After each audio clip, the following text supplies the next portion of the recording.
afternoon, everyone. We will begin, and as we gather virtually today from all across the Ottawa region, we acknowledge that we and the Ottawa and the school boards are located on the traditional and ancestral territory of the Algonquin people. We recognize their long-standing relationship with this land, which remains unceded. We pay respect to all Indigenous people in this region from all nations across Canada who call Ottawa home. We would like to welcome everybody who's joining us today for our presentation from Gwen and Terri from Dietitians4Teachers.ca. I know there's been a lot of buzz and a lot of people are really excited to get this presentation started. But just before we start quickly, if you'd like to ask questions, please feel free to do so using the Q&A feature here on Zoom. If the question is relevant to what Gwen and Terri are speaking about at that time, we'll try and sort of interject and have them answer them at that point. Other questions we may sort of defer towards the end of the presentation. So if your question doesn't get answered right away, then just be patient and we'll try and get through everything. Yeah, I guess we'll get started. I'll turn it over to Gwen and Terri. Great, thanks. Hi, everyone. I'm just going to share my screen. All right. Maybe someone on the panel can give me a thumbs up that that's working. Terri, I can see you. Great. Okay, welcome. My name is Gwen Costel. This is my colleague, Terri Nye. We are both registered dietitians in Ontario, and we practice in primary care. And Terri practices additionally in pediatrics. Primary care is a healthcare buzzword that really just means family practice. So family doctors' offices, meaning that we see folks from birth all the way up to sort of the end of life and all of the issues that go along with that. We are also going to just take a second and talk about the land that we're on. We're not in Ottawa, as I think some of you know. We are in Fergus specifically, which is northwest of Toronto, right here.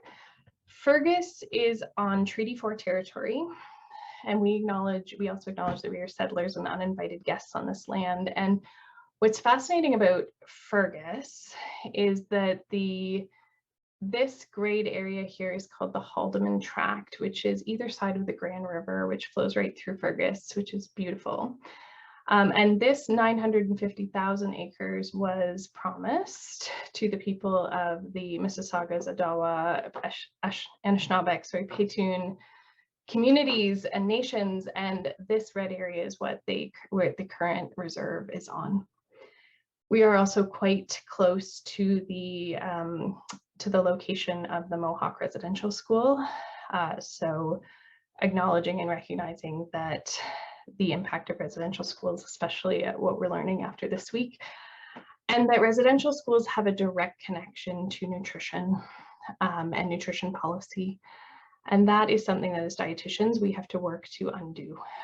There is, mass malnutrition and experimentation and supplementation that actually went on to create a lot of the food policy that you are now asked to teach. So some of our work is undoing that.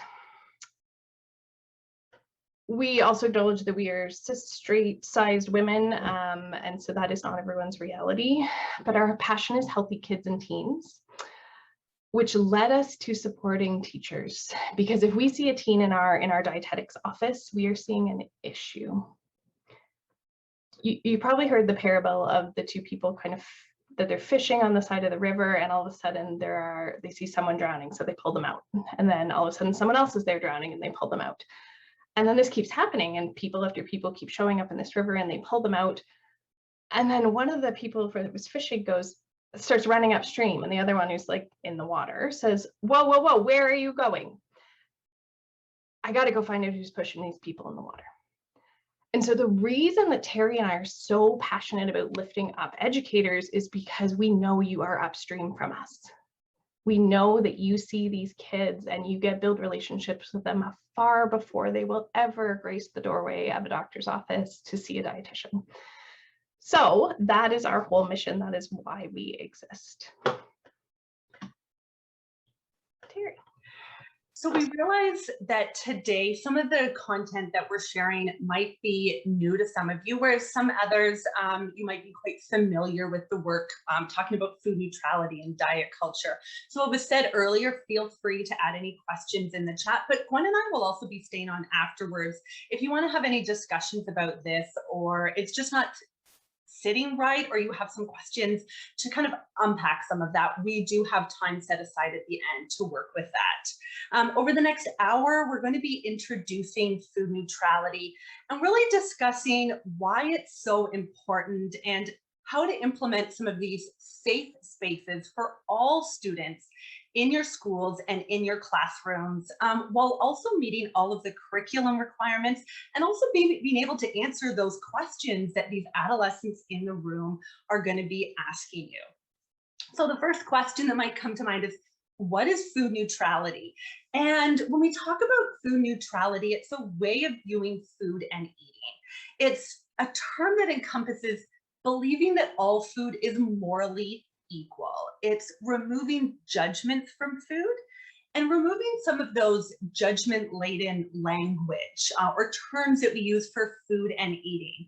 Things like junk food, cheat meal, good, bad food, I was so bad I ate something, or, even some labels like healthy and unhealthy food. Those labels that kind of put things into good and bad categories. Now, when we start talking about food neutrality, the question kind of always comes up, well, what about nutrition? How can you say all foods are equal? Well, the key here is that we're not saying that they're nutritionally equal, but that they're morally equal, and foods should be free from judgments. It's also important to recognize that all food is made up of macronutrients, which provide calories, which are energy for our body. Calories in and of themselves are not empty. They're not good or bad. They're simply a unit of measurement. Simply, similar to a kilometer measures distance, calories measure energy from food.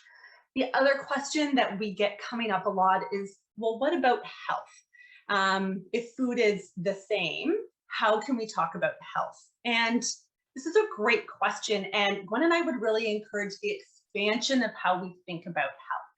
We would challenge that definition that healthy eating is only what we eat. When Gwen and I talk about healthy eating, we're thinking about someone's relationship with food, how they feel about food. We would say healthy eating includes eating a variety of foods, listening to internal cues like hunger and satiety and pleasure, instead of just external cues like meal plans, calorie counts, and portion sizes. Healthy eating is also valuing cultural, traditional foods, cultural foods, and the morals and ethics that sometimes get mixed up with food. And you guys also have the pleasure that you are working with adolescents. So they're starting to develop all that abstract thinking. You can have some really nuanced conversations around what is health and what is healthy eating that we don't really talk about when we work in the primary areas. So this is a really great opportunity to bring this messaging to your students.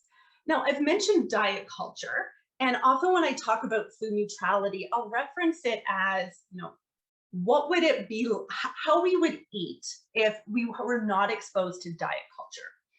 Often when people hear diet culture, they think about those fad weight loss diets, and that's it. They'll think about Jenny Craig or the South Beach diet or Atkins or, the cabbage soup and grapefruit and rye diet, all those kind of crazy things. But it's more than that. Diet culture is larger and more systemic. Diet culture is the response to, the fat phobia and the weight stigma that exists within our society. It's a systemic belief that thinness and the pursuit of thinness is how we achieve health and status. Diet culture is also the oppression of folks who do not meet the healthy thin ideal that's presented by society. And diet culture also lays the blame and responsibility on the individual instead of looking at the larger context and the responsibility that the system has to play.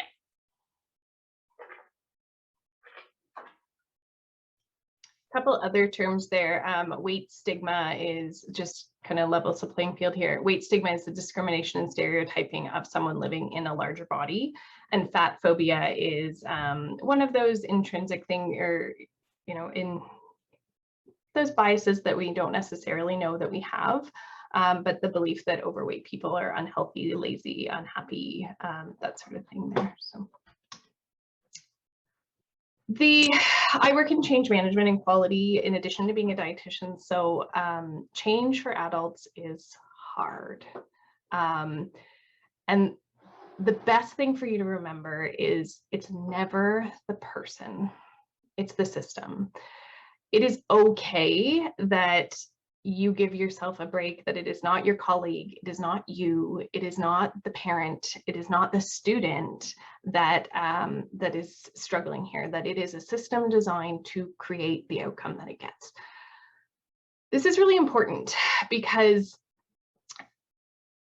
high school, when you're getting really hard questions. When we saw some of those questions coming in, wow, we were impressed and a bit overwhelmed on your behalf that you get and on the spot have to respond to some of these questions and queries. And they did not come to you as blank slates without any exposure to diet culture. Remember that these kids, like from the primary grades, like the primary Ontario curriculum, again, kind of like the high school one, is vague, but it is taught as good and bad foods. I'm sure any of you with kids, you've seen the red, yellow, green sort of sorting activities. They are taught dieting from a really young age. It is very, very normal. It's in families, Weight Watchers, it is the media. There's the people who do marketing for some of these groups that promote dieting are really quite clever. Noom is a great example of that. If you look at any Noom advertising, you'd be confident that that is not a diet. It is 100% a diet. We get that you are told and asked to instruct on healthy eating. We get that the curriculum says that and doesn't really define what it means. And unfortunately, the human brain doesn't do ambiguity very well. We don't do that in a great way. So take a second, picture an elephant. Just get a picture in your brain. This is not a quiz. But get a picture of an elephant, think about it. What does it look like? What's it doing? And so I'm guessing some of you are probably seeing an elephant sort of straight on, the big ears, the tusks, that stance. Some of you are probably seeing like a family of elephants in a wide open space and maybe a like baby elephant. Oh, cute. And some of you are probably picturing a cartoon, right? And some of you might be picturing elephants near the water. Maybe some people are thinking about the zoo, the last zoo they visited, etc. Confirmation bias is important to remember. We are programmed to process information and look for information that reinforces what we already think. If you were to describe to me what an elephant looks like, we probably would have had, how many people do we have? 49 different versions of what an elephant actually is. And this is an elephant. Think about these words, right? If we start asking the 49 of you what health is, what healthy eating is, what does body image mean? What's food neutral mean? What's weight and obesity mean? These terms, understandably, we are all going to picture them differently. And when you are given a curriculum or guidance that is somewhat vague, that's a gift in that you can then create it to be what is most helpful for your students. But it's also really challenging for teachers that are pressed. You don't have a lot of time to plan these things or think every lesson through at the detail that you might like to. But you still have to teach it. But here's permission slip a little bit. Teens come to you knowing. They know what healthy eating is for the most part. There are studies that show that when they did focus groups with teens and preteens, they more or less know, this is actually quotes from a specific focus group research paper, but like veg and fruit, more veg, eat a balanced diet, like they know all of this language. And they're rarely motivated by nutrition knowledge. they make food choices, teens, I'm sure this is not going to be a surprise to you, they make food choices based on sensory, taste, visuals, smell. They make food choices based on what their parents make available. Convenience is huge for kids and teens, and cost. And there is evidence that the more often, especially for preteens, so right before they come to you, the more often we actually attach a healthy label to something, the less likely they are to accept that as a food that they will add to their diet. Humans are bad at ambiguity. Teens are not very different.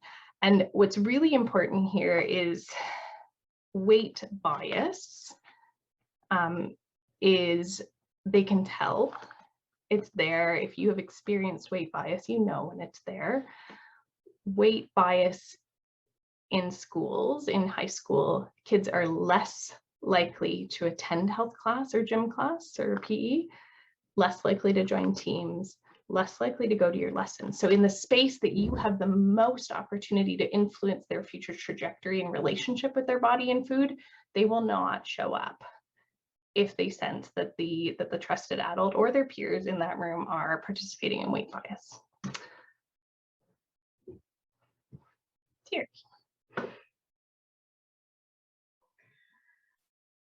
So when we're looking at the adolescents that are coming into the room, we see here that often they've come with messaging beforehand. There've been some, from what, be it society, be it from their primary curriculum, they're picking up on those messages that gaining weight is to be avoided. They're supposed to eat healthy so they can avoid obesity, or they should be exercising so they don't gain weight. And these are some messages that I'm hearing from kids. I hear from my own kids that just living in this society. Well, what we know is kids are supposed to gain weight. So what you see here are 2 World Health Organization growth curves. So this is looking at BMI for age. So the adolescents in your room are supposed to gain weight. Their BMI is supposed to go up over the time that they spend in your schools. This is normal. This is important for their health, and it should be, avoiding weight gain. We don't want that to be the messaging that students are getting. Gwen? So we also know that there are some differences between males and females. Males will, they don't finish their vertical growth until probably their 20s, and they do get heavier before they grow up. That's actually the same with kids. They tend to gain the weight to support the vertical growth. Girls, females tend to finish their vertical growth in high school in the years that you would have them, but they do keep gaining that muscle mass and that weight and the fat mass that actually supports reproduction and all of those things. It's essential. And so when you're in your classrooms or working with your teams or coaches or extracurriculars or even just having hallway conversations, it's really important to recognize and normal to remember that we all have implicit bias. We may not all have implicit weight bias, but we do all have implicit biases based on sort of how we were raised. What diets were we on as kids? What, did we have parents that were constantly dieting? What media are we exposed to? There are tools that you can check out for yourself. I don't know that I would assign this to a high school class, but if you ever look at the Harvard implicit bias test, I'll include this in our resources after. There's actually some great tools that are humbling, but you could actually check out your own potential biases that are there around weight is one of them. Other ones are around gender. There's some race ones, skin color, melanin levels, etc. So check that out because it's important to know. And the quote that I didn't speak to actually at the beginning is from one Sannyas elder said, before we can say goodbye to something, we first have to say hello. We have to recognize this is here, this is doing harm. It's not any one person's fault. The system has set us up for this. So kind of make some friends with that it's there, make some peace that it's there. So you're going to be seeing some stats, some really heavy stats come across the screen. And we want to reflect on some of these, that eating disorders and disordered eating is actually quite high in our society. If we were, sometimes when we look at the numbers, the data, and the numbers might look small, 7.8, 2.7, but when we put that into a personal perspective, if you were in a gathering with 100 people, statistically across the globe, that number at 7% would mean that 7 of those people in the room have a diagnosed eating disorder. But the key piece here is that you probably wouldn't be able to identify them, which is a really important piece. We have a visual image of eating disorders, and they're often the very thin individual, often exhibiting some signs of wasting. But that's only 6% of people with eating disorders are underweight. Often people who live in larger bodies have an eating disorder, but their eating disorder is actually celebrated because it's viewed as, well, they're trying to lose weight. That's going to be good for their health. And that right there, that is diet culture. We know that eating disorders are in your school, in your classrooms, and with your students. Almost 3% of students have an eating disorder. So if we were to look at this, this is 1 in 37 students. So throughout your day of teaching 3 to 4 classes, you're going to come across 2, 3, 4 students who have an eating disorder. You may not know they're there. They may not have disclosed that, but statistically, they're going to be there. Now, if you have an all-female class, if there's any health classes that are all-female, the rates are even higher. And these are the students, these are the adolescents that we know are diagnosed with an eating disorder. There's 1 in 4 females, and the numbers are high in males as well, that actually show very significant symptoms of an eating disorder. So it might be, through binging, purging, or scoring high on some of our screening tools. They just haven't been diagnosed. So it's looking at, this is a real issue. And as a dietitian who works in primary care, I can speak to the fact that the clients that I work with, I often have the privilege and the honor to listen to their stories and their journeys. And often their stories start with some type of activity that brought really focused attention to what they were eating. It may have been a food tracking activity that then they had to look at it and assess. It may have been calorie tracking or macros assessment. And then there's those individuals who have really been striving to, be healthier, and their healthy eating just sort of over time spiraled into an eating disorder. And right now, I think it's also very pertinent that we realize this pandemic has had a significant impact on the adolescent population, their mental health, but specifically eating disorders.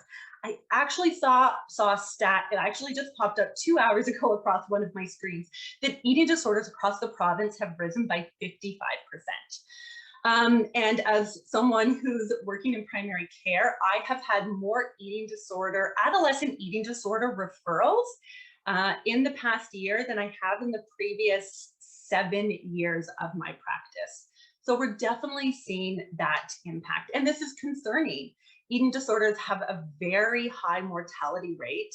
And when we're looking at what you can do, what we can do as society, is protecting these students, creating safe spaces for them. So what I want to review is that there's some things that we can do with the curriculum.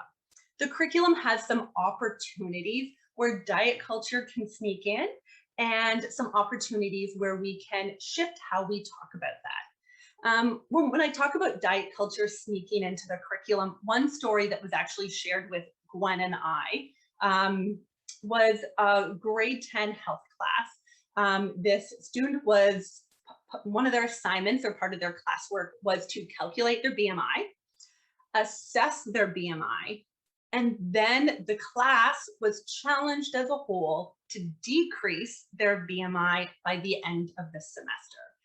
This happened in Ontario in 2020. So we definitely know that there's opportunities for growth here. And what I'm going to do is scan through, oh, sorry, Gwen, next. One of the activities that we sometimes hear about is also calorie tracking within these school environments. And Gwen and I had a deep dive. We had a look at the Ontario curriculum, and calories actually gets brought up 0 times. That's not something that's mandated by the curriculum to be taught. And we know that use of diet trackers, things like MyFitnessPal, they actually increase the risk of eating disorders and dieting behavior. We know you're also provided with resources that are influenced by diet culture, and Gwen's going to go over some of those. But I wanted to pop into the curriculum a little bit and look at a couple points where diet culture has an opportunity to sneak in, and that what an alternative might be. So in this grade 9 curriculum point, it brings up nutrition principles, healthy eating, an eating plan. This is absolutely an opportunity for diet culture to sneak in, talking about, you know, food tracking or a macro assessment that way. Instead, we would propose that nutrition principles can talk about really identifying that nutrition is complex, it's unique, and having some of these really nuanced conversations with your students. As a dietitian, if someone asks me a straight question, normally, almost always, my response is, it depends, because that's how complex the nutrition science is.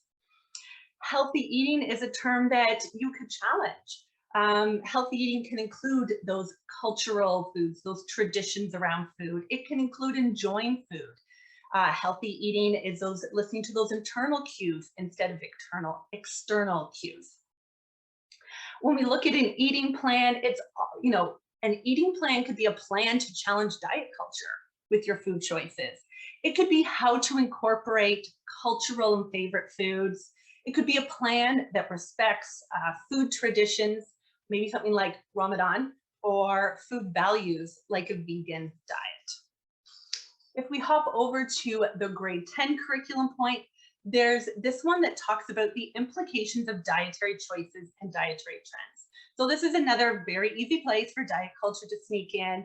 It would be an opportunity to talk about how sugar causes diabetes or obesity, both of which are not true, they're false, or messages around that this is the way that you should be eating. There's no one way that all humans, all students need to be eating. Nutrition is much more nuanced than that. Some of the trends that you brought up in your questions that you're hearing is dairy. So, you know, dairy is something, you know, we hear it in the news all the time. Dairy is good for you, dairy is bad, dairy causes cancer, no one else drinks milk into adulthood. Realizing if you look to the data, there's no compelling evidence that consuming dairy is bad for your health. If you tolerate it and you enjoy it, it's absolutely a safe and healthy food to incorporate into an eating routine. It has calcium, it has carbs, it has protein, it has fat, it has B12, and it's often fortified with vitamin D. However, no one needs to eat dairy, but no one needs to avoid it either. This is where the nuance and the it depends of nutrition comes in. Plant-based was another topic that you brought up, recognizing that a well-balanced vegan vegetarian diet can absolutely be healthy.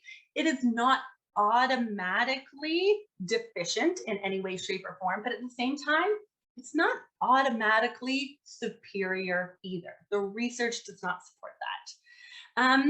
You know, when you're talking about plant-based diets, we encourage you kind of be focused on food first, including carbs and proteins to maintain energy, meet those nutrients throughout the day. Now, if any of your students have anything a little bit more nuanced, like they're asking about vitamin recommendations or meal plans, that's stepping into medical nutrition therapy. And we would absolutely recommend that that's when you suggest that they talk to their doctor about getting a referral to the dietitian.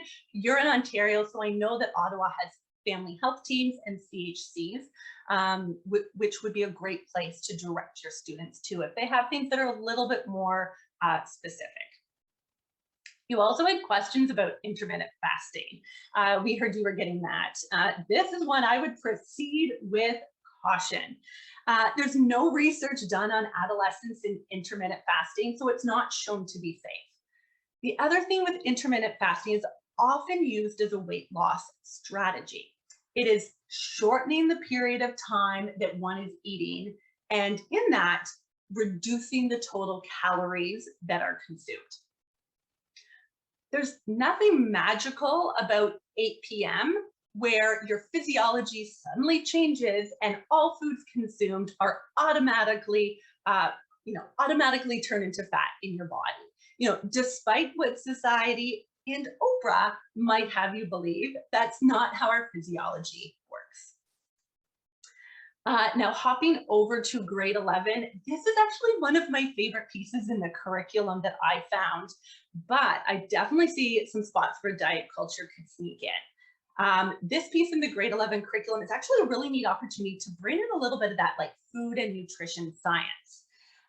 One example, it talks about adapting nutrition for the disease or the health condition, not the other way around. So diet culture is going to tell you, tell them how to eat so they don't get this disease.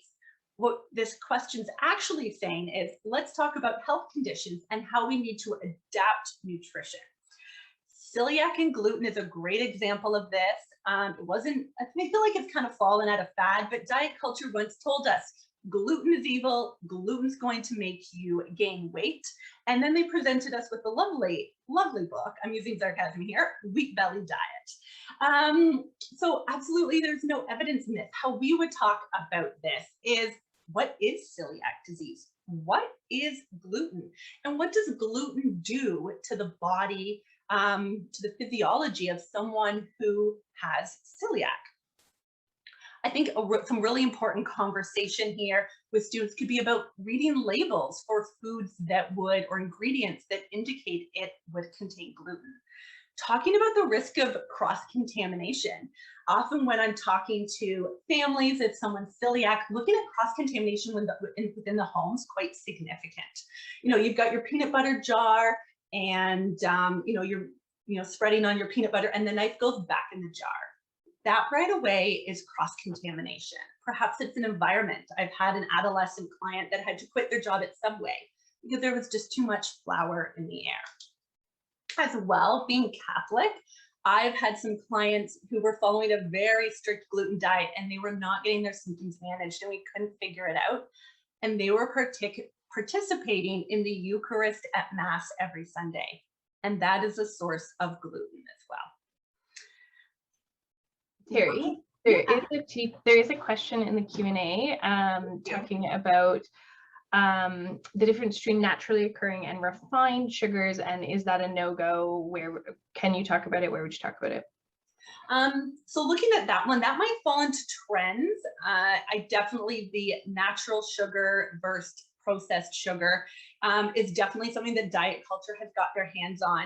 And what we would say as dietitians, that sugar is sugar is sugar. It doesn't matter if it's raw cane sugar, white sugar, honey, maple syrup, sometimes they talk about the amount of nutrients in honey or in maple syrup, and they're so minute that if you're consuming enough maple syrup to get some of the minerals in that, that's a whole other concern. Processing sugar in and of itself is not problematic. So from our nutrition lens, we would say that sugar is sugar is sugar. And it actually is a fallacy, the idea that they bleach sugar to make it white. The processing, they actually remove the molasses, which removes that dark color, which leaves sugar being white. Looking at the grade 11 curriculum, another really interesting one that always can come up, and diet culture can be very prominent here, is in cancer. So diet culture will tell us that someone with cancer needs a juice cleanse. They will tell them they need a very strict diet, only plant diet, maybe even like a raw plant-based diet. My clients that have cancer, we are looking for high calorie, high fat, high protein, high palatability. The consequences or the side effects of cancer treatment are quite significant, let alone the cachexia of this disease in and of itself. So for these clients looking at, they're going to have a low appetite, their tastes have changed, they're also going to be fatigued and nauseous. These are not my clients that need a juice cleanse or a raw fruit type diet. Terri, I'll just interject. Chelsea asked a great question around the HFN20 curriculum, being more specific to talking about carbs and calories and some of the differences in the macronutrients. I'm going to commit to looking closer and sending some thoughts afterwards, but my general suspicions is it's probably still able to be taught with more of a food science kind of perspective rather than a dieting perspective. And the temptation to teach it in a dieting way is probably quite there, but I will commit to kind of looking more closely, Chelsea, and sending it that way. Great question. So diabetes is absolutely another place that we see diet culture sneak in. I'm sure we've heard that diet culture tells us diabetics have to have no sugar, no carbs, where the opposite is true. When I work with my diabetics, we're talking about adding in. Can we add in a source of fiber, protein? Can we, enjoy regular meals? And it might be more carb awareness, but, we never come in and say no sugar, no carbs either. So looking at the grade 12 curriculum, or this one point in the grade 12 curriculum, it talks about making healthy eating decisions based on personal requirements. So this would be a really easy area for diet culture to sneak in, have the students do a calculation to determine their calorie needs and do the math to determine their protein, fat needs, that type of thing. Whereas we would see this as another opportunity to, especially with your grade 12 students, to really have this nuanced, critical thinking conversation around healthy eating. Healthy eating is unique. It's going to be personal to each student. Perhaps a reflection assignment on what is healthy eating to them. Also looking at what is healthy eating in different situations. So, using Gwen's example on the slide with the elephants, realizing everyone's going to have a different view about what healthy eating is, and really encourage that change in thought from healthy eating is eating exactly like Canada's Food Guide, which isn't the best tool to be using with students in and of itself, versus what is healthy eating for me. Realizing healthy eating when they reflect on their life and others' lives might look different. Someone with food allergies and sensitivities, their healthy eating is going to look different. If they have, ethical, if they're a vegan or environmental, they're making environmental choices. Or if someone's eating on a budget with food insecurity, reliable access to food is healthy. So, looking at these 4 points, these were just 4 examples that we wanted to kind of pull out to give you an idea. But Gwen's going to move forward about how these 6 concepts that you see here can really be built into your lesson plans. Yeah, so thanks for those of you pointing out the specific courses that go deeper. Obviously in 45 minutes we can't get into all of them, but we're happy to come back or do more work, but I will send some thoughts through email on all of those. So keep sending me the direct links, that's great. But the option here is, what if we taught it differently? So Terri gave you a bunch of examples. Normalize cognitive dissonance, that there is different opinion and information out there, and teach them how to choose. Beyond media literacy, go a little further than like commercials teach us to buy healthy, or to buy sugary cereal. Talk about like Noom is a great example of a marketing. Gosh, the marketing community must be just celebrating Noom, because it is absolutely a restriction diet, and they have made the world think that it is not. Food science, embrace food science, how food grows, the food cycle, what's local, why are they these local foods? What is a calorie, like a kilojoule? Teach them that when they hear those flags for diet culture, if they hear the words empty calorie, not a thing. Food insecurity, let them, teens and adolescents are primed to be activated. Let them activate in an area that needs attention. Celebrate those differences and let them be critical about some of the things that that you are taught to eat. Get some allies with you on that, because you're taught to teach healthy eating, and the resources you're given, there aren't very many. There's a lot of public health units that are making meal plans, but they all stop at grade 8. The high school group has not been supported in the same way that some of the primary grades have been supported. That being said, some of the lesson plans that exist out there are not great. But what you've been given to build all of this on, and thankfully you have each other to kind of receive lesson plans from, is Ophia has guidance documents, but they don't have lesson plans either for this age. You've given the food guide, and there's a picture of it there, but it's pretty problematic.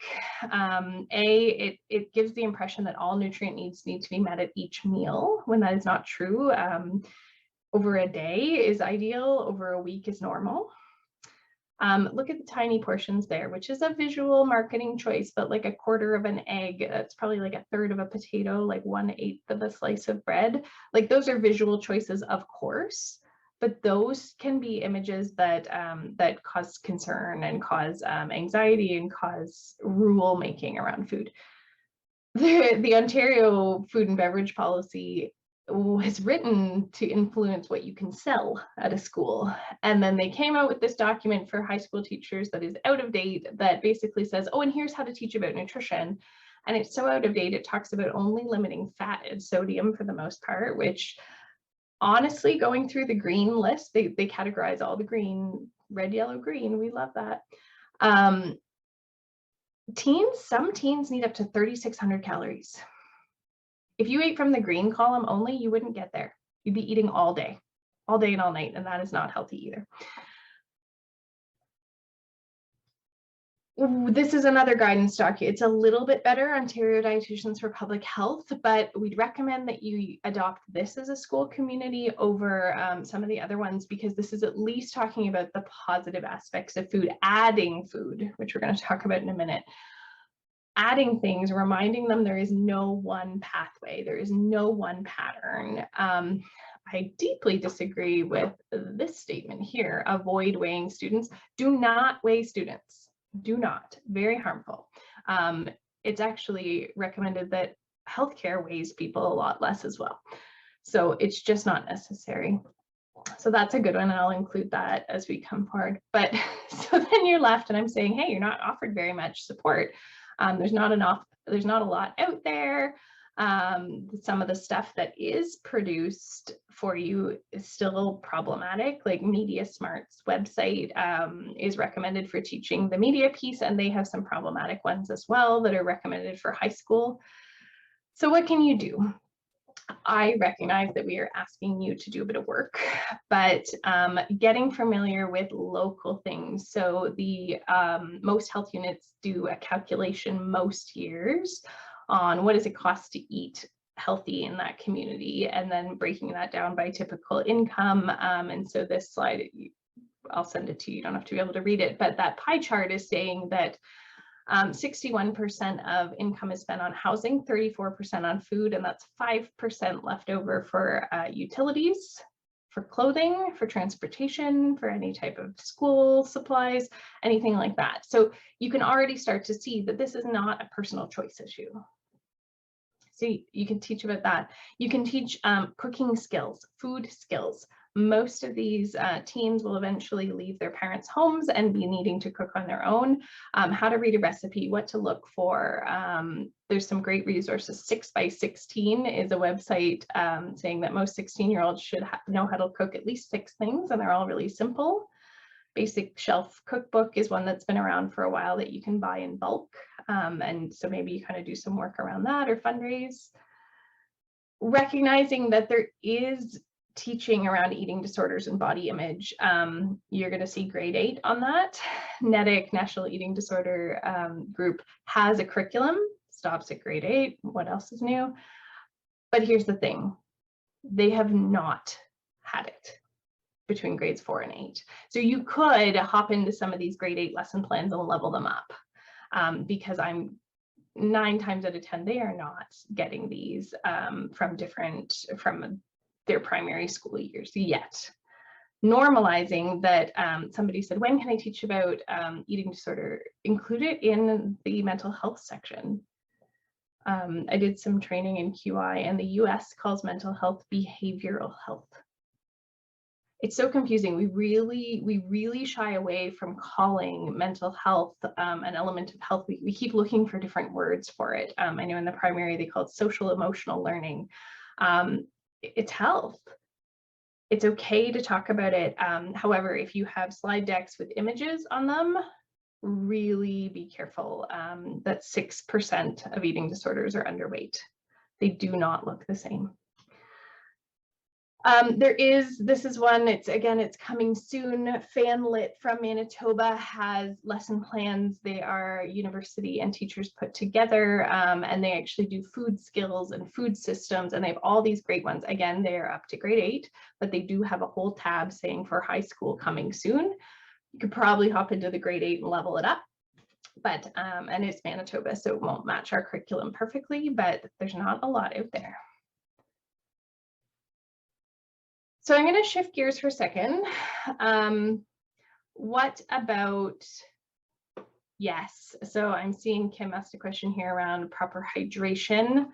Absolutely, that's a great place to talk about what is healthy eating, eating regularly, hydrating, drinking regularly. Those are elements of healthy eating that are not dieting, that's adding. Drink water, drink fluids. Dispelling some of the myths around like, oh, only certain type of fluids count as fluids. No, they don't. Being hydrated can come from many different sources, including some foods. Athletic kids, so to the coaches in the room, athletes need different nutrition, right? Slightly different nutrition. With the athletes need more nutrition, not less. But athletes feel pressure. The evidence says that teen athletes feel the pressure to restrict more.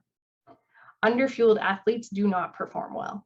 So your role as a coach, as a health teacher, is to encourage eating more food. However, when it comes to supplements and things like, oh, well, they should probably take a protein supplement for recovery, or, you know, creatine or these sort of things, you can get all of their needs from food because their needs are not that much higher. So the typical teen athlete needs like 20 extra grams of protein. That is for sure achievable from food, like a couple of eggs, a sandwich, cottage cheese. Chocolate milk had quite a day like 20 years ago that they were like the recovery thing. It's not totally wrong. It's protein and carbohydrates, which is what we need to recover. Supplements, teens do not need supplements. And here, there's a couple of reasons here, are things I really want to make sure that we talk about. They can harm kids. They are not tested on teens at all. Usually vitamins are the same way. Vitamins are a little different, but unnecessary. Protein powders, any of the ergogenic aids are absolutely not tested on teens because they would never get a research ethics patent or research ethics board review to do it. So they are untested. Many of them are only tested on men, and many of them are only needed if there's a deficiency. So creatine only works if your muscles are deficient in creatine, but if your muscles are still developing, you have no idea how much you need. And so it's really not safe, and it can cause kidney problems and all sorts of stuff. The other thing to talk about with supplements is they're poorly regulated. So if you've done any competitive level sport where they do testing, these kids should be encouraged to not use supplements, because the most surprising things can show a positive test or dangerous because of the poor regulations these companies, these products are trying to sell. If they add something that makes somebody feel like their product works better than the next one, it may be a substance that could harm a teen. And frankly, again, this is kind of medical therapy. Again, you do not want to put yourself in the risk position of recommending teens or kids or adolescents take an additional substance that is not regulated. So coaching from coaches and adults around nutrition should be adding food, not taking away, and not speaking to supplements, because even caffeine, the limit is way lower than you think for kids. It's 160 milligrams, which is one like giant Starbucks. And when you get into the energy drinks piece, the energy drinks are even lower.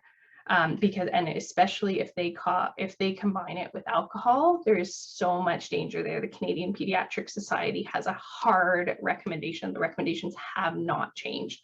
No energy drinks for kids. And I know kids do not, or teens do not love a hard line on things, but it's a safety issue. So do not put yourself in the risk position of recommending supplements for teens. Okay. This is the last thing we'll speak to, and then we will stop and let some questions. This year, more than ever, we know that you are seeing into teens' homes, into families' homes.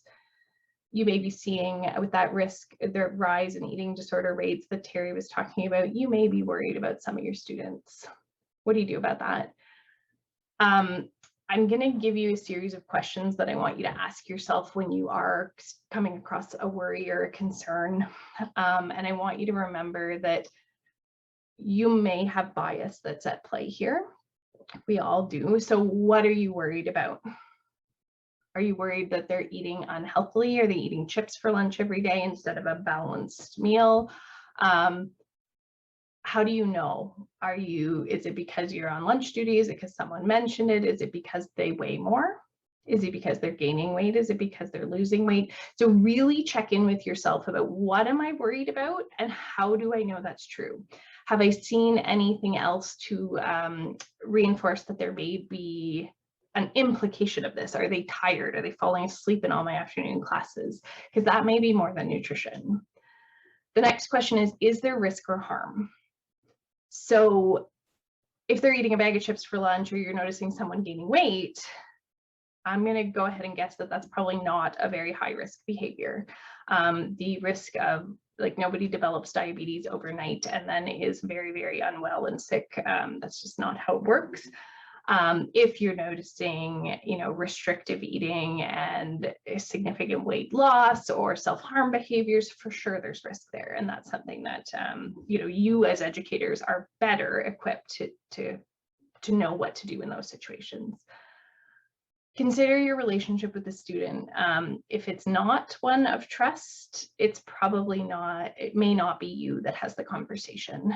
So really making sure that if you're going to talk about body and food, that you have a relationship with that student that is of trust. And then considering who else at your school you might be able to tag in for that conversation. Who can help? Is there another trusted teacher that student relates to more than you? Is there guidance? Is there something else that could be done to help? So that's not really answering that question because I think you are probably more skilled in that space than we are. But I will tell you that there is no age of consent. So it's not about going directly to parents. Like even in healthcare, that's a myth. There's no age of consent. If a healthcare provider I assess that 11-year-old in my office can say, I don't want my mom in this room, and I can assess that he can make decisions for himself, then his word stands. So I would not knee jerk to calling the parents. I would talk to the student in high school, but again, use your school resources there. We're going to stop. So that really is scratching the surface. Terry and I could go all day on this, but we wanted to just do a taste of what's here. So we're going to open up. If you had a question and you didn't hear us answer it, or you want to chat more, this would be time to do that.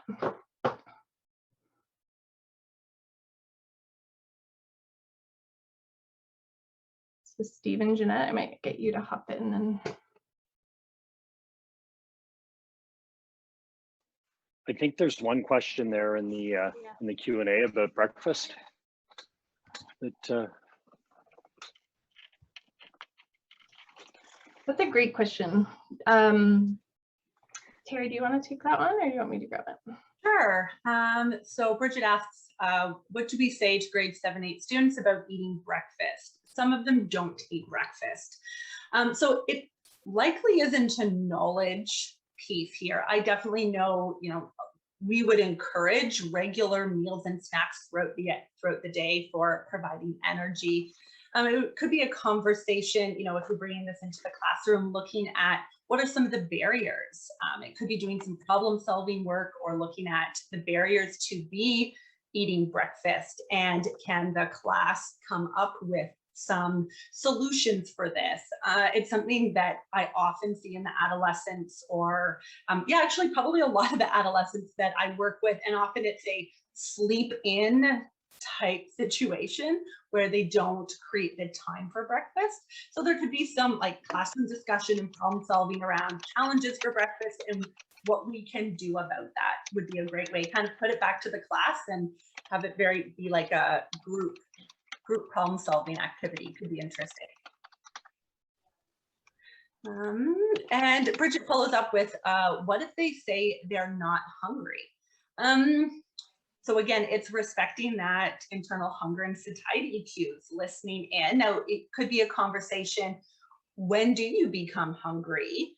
Again, are we looking at a class or an individual? If it's an individual, we could be moving into, are you giving them like specific advice about what they should be eating and when? That's a bit more medical nutrition there, or it could move into that zone. If you're talking about a class and some kids aren't hungry, you could open up with curious questions.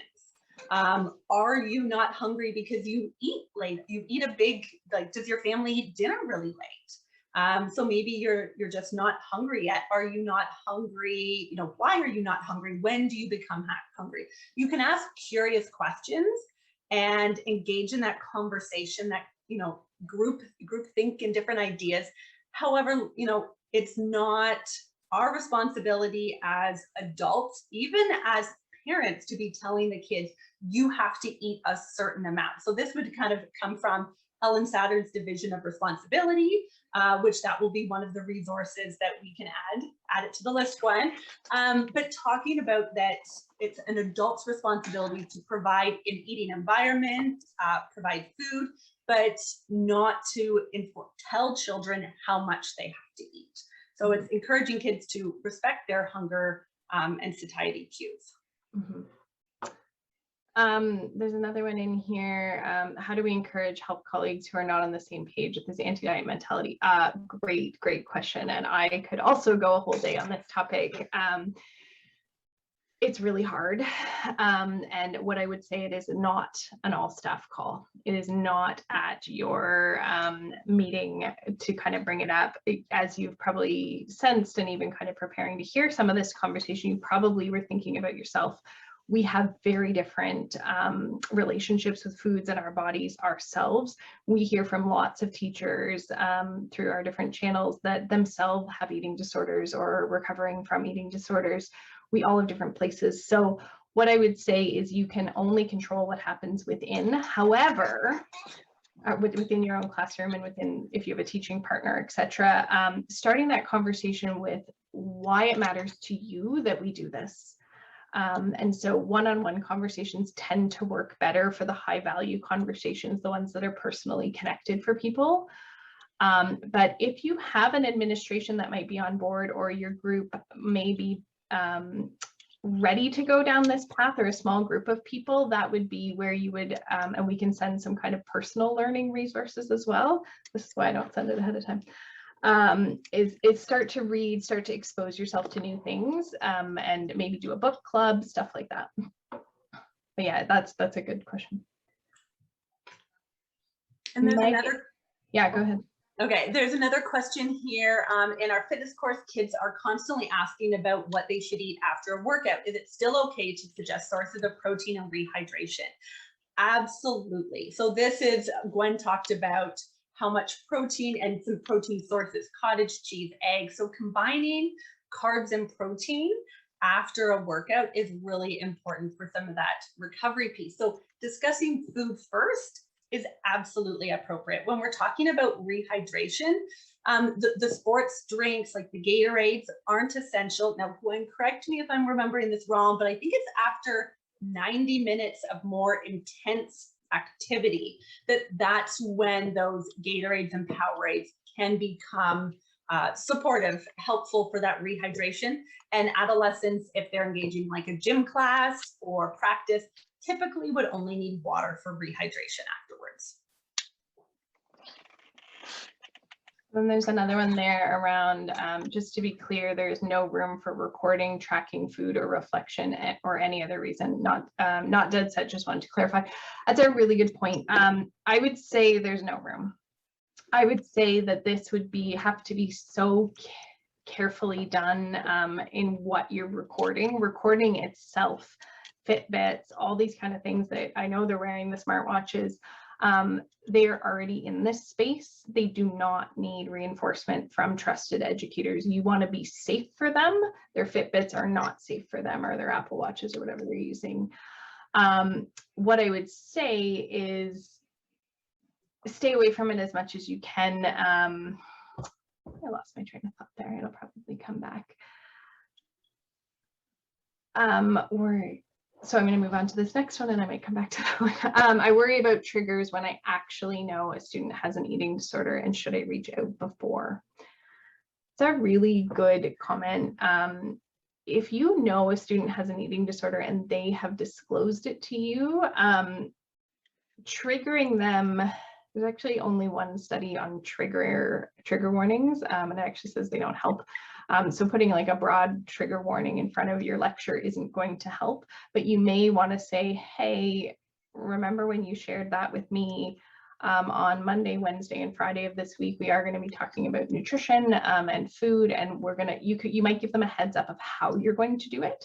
And we're going to talk about it in terms of food security and kind of housing and some of these other social determinants of health. I just wanted to let you know, do you want to see the slides ahead of time? You could do something like that if you have a relationship with that student. Otherwise, again, they are like people living in this world with eating disorders. They see it everywhere. So school is not the only place. And so this is your opportunity to be one of these safe places when the rest of the world around them, their Instagram accounts, everything else is unsafe for them. They're seeing tons of outside influence. So make your class as safe as possible.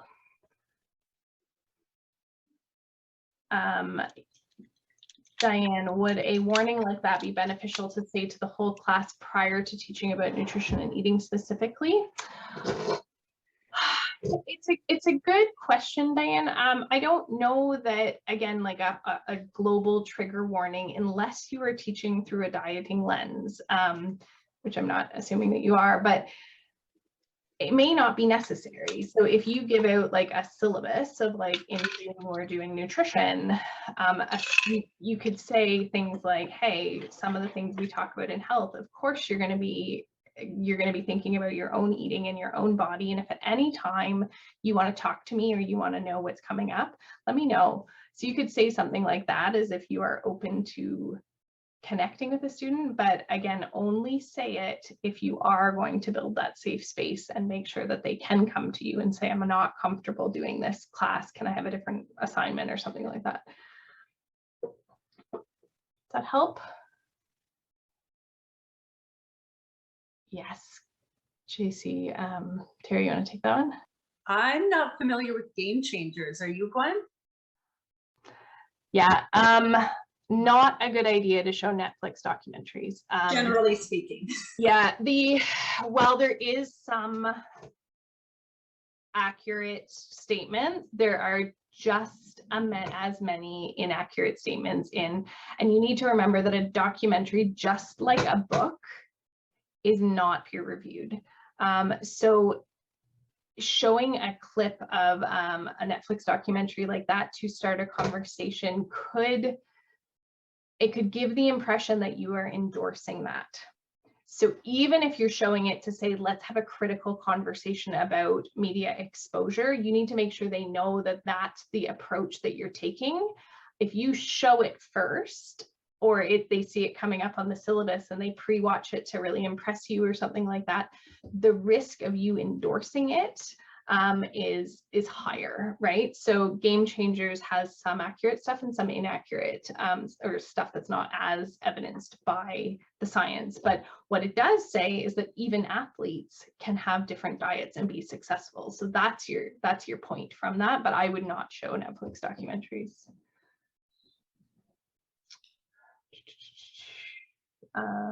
Terry, there's one here about tracking tools.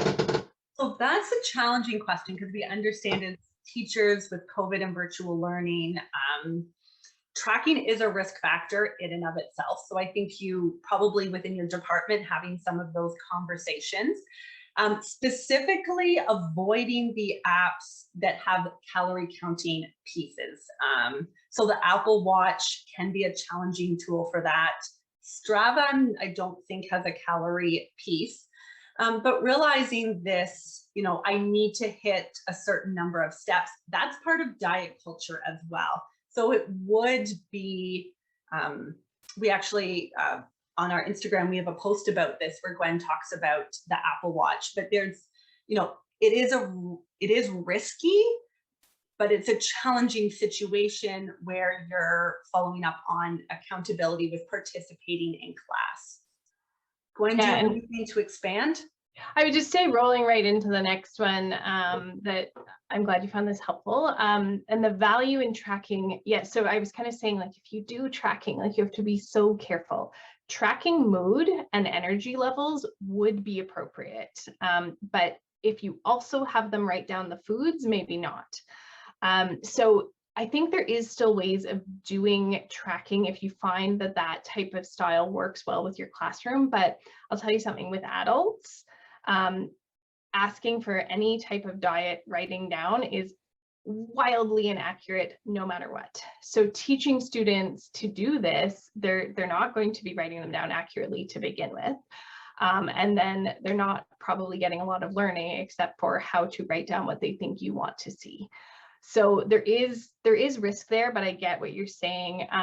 The other thing around feeling lost on how to teach a big chunk of the grade 10 and 12 food nutrition content, we, in doing the prep for this and in doing some of the work we've been doing, we see that for sure. And over the summer, that's one of the things that I'm going to be working on is actually shifting focus to secondary quite heavily, because you are extremely disadvantaged as far as resources to support you in teaching this. So I'm going to do a bit of that, and I can, again, if we get something ready before September, even reaching back out through Steve and Jeanette, making sure you all know about it. But again, what I would say is when you're reading the teachable points, yeah, you may have to abandon some of the hand-me-down lesson plans that you got, but when you're reading the teachable points, look for those words like plan, like healthy,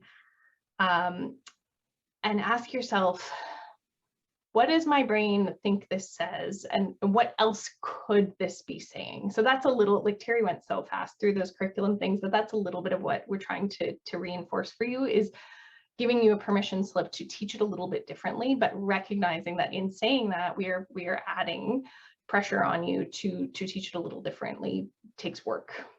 So looking for those, you know, public health resources to teach about planning differently, etc. So I fully recognize that comment. That's very valid. Anything else coming up for people?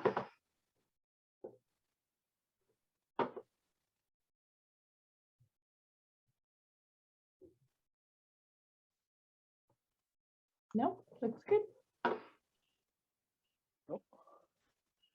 Instagram, yeah. Yeah, Dietitians4Teachers. We're mostly on Instagram, a little bit on Twitter, working on it. So many places to be. The dangers of the keto diet. Yeah, so last one I'll touch on here quickly, because I think that's worth speaking to, Steve, if we have the time, is any diet, intermittent fasting, keto, etc. They're studied in adults, and for some adults they work great, and they work well for their lifestyle, and they don't contribute to disordered patterns, and for some people they do. The difference with kids is that they are not studied for teens, and teens are still developing, and changing the way that nutrients are delivered to growing, developing youth hasn't been well studied because it's not ethical to study it. And so we should not be recommending any one way of eating, whether it's a diet, whether it's vegan, whether it's for ethical reasons, etc. We should be talking about, there's a lot of different ways. And if you really need a black and white answer to that, there's teen and youth ways of eating, and there's adult ways of eating. So if someone brings it up to you in your classroom, you might say, I can appreciate that you've heard about that, and I can appreciate that there's influencers telling you that you should do that as a teen. Wait till you're done growing before you start doing any of that type of caloric changing the way that you get your macronutrients. That needs to be an adult conversation. And again, pushing them back to a trusted medical piece, because some people have significant medical side effects with keto. And if they're doing it on their own, they won't know what to look for. Dietitians will help. Dietitians are legally obligated to support the client in their goals, or find someone who will do that. So we are not there to make people feel bad and shame, etc. Although our profession has a long way to come as well. So.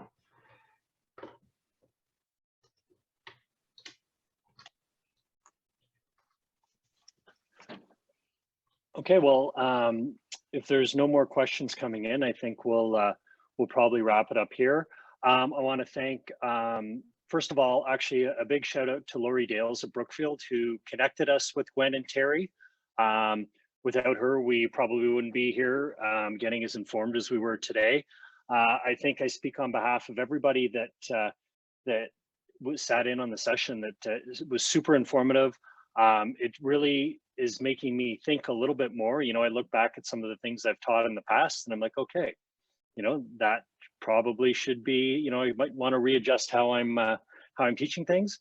But super informative and great, and we look forward to you know, to seeing your email with some of those resources as well, because I know that that people who teach phys ed and teach foods are always, you know, anxious to have the most current, most up-to-date resources, and they're always anxious to learn a whole lot more about what they're teaching, so they can relay some relevant and, you know, and good information to their classes and that sort of thing. So yeah, a big thank you. I think we're getting a whole bunch more comments and thank yous coming in from everybody on the Q&A. So thanks again for joining us today. Thank you so much for having us. It was a pleasure to be able to come in, and we want to thank you. We know teachers are very overworked this year. There's a lot more on your plate. So it was really great. We were really grateful to be asked to come in, and then to have so many attendees that we were just blown away. So thank you.